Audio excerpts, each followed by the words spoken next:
نعم الله لا تعد ولا تحصى.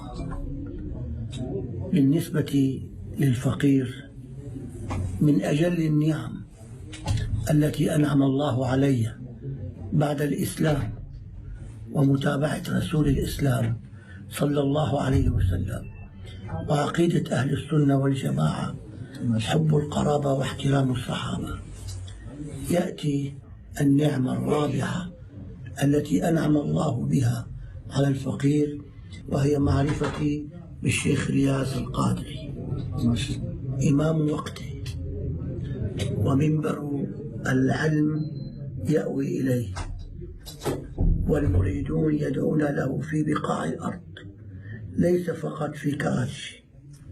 كل من يعلم سيرة الإمام رياض القادري يعرف قدره عند الله تبارك وتعالى.